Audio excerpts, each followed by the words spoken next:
ഇന്ന് സൂര്യൻ അസ്തമിച്ചു കഴിഞ്ഞാൽ നമ്മളിലേക്ക് കടന്നു വരാനിരിക്കുന്ന രാത്രിയെ കുറിച്ചാ പറഞ്ഞത്. വലാ യൻദുറുല്ലാഹു ഫീഹാ, അല്ലാഹു സുബ്ഹാനഹു വ തആല പരിഗണിക്കുകയില്ല. ഒന്നാമത്തെ വിഭാഗം ആരാണ്? മുശ്രിക്കീങ്ങളാണ്. അല്ലാഹുവിനെ കൂടാതെ പല ദൈവങ്ങളെ ആരാധിക്കുന്നവരായ ആളുകൾ, അല്ലാഹു അവരെ പരിഗണിക്കുകയില്ല. രണ്ടാമതായി നബി പറഞ്ഞത് വലാ ഇലാഹ മുശാവിരിൻ, മറ്റുള്ളവരോട് ശത്രുത വെച്ച് പുലർത്തുന്നവരായ ആളുകൾ, സ്വന്തം സഹോദരനോട്, കുടുംബാദികളോട്, അയൽക്കാരോട്, ബന്ധുമിത്രാദികളോട് ശത്രുക്കളെ പോലെ പെരുമാറുന്നവരായ ആളുകളെ ആ രാത്രിയിൽ അല്ലാഹു പരിഗണിക്കുകയില്ല. വലാ ഇലാഹ ഖാതിർ റഹീം.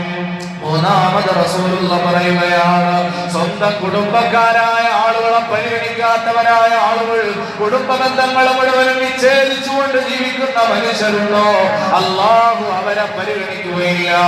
ബാപ്പാനോട്, ഉമ്മാനോട്, ബന്ധുമിത്രാദികളോട്, സഹോദരനോട്, സഹോദരിമാരോട്, കൂട്ടുകാരോട്, അവരോടെല്ലാം ബന്ധം വിച്ഛേദിച്ചുകൊണ്ട് ജീവിക്കുന്ന മനുഷ്യരാണോ, വലാ യൻദുറുല്ലാഹ്, ആ രാത്രിയിൽ അല്ലാഹു അവനെ പരിഗണിക്കുകയില്ല എന്ന് ഹബീബായ മുഹമ്മദുർ റസൂലുള്ളാഹി സല്ലല്ലാഹു അലൈഹി വസല്ലം തങ്ങൾ പറയുകയാണ്.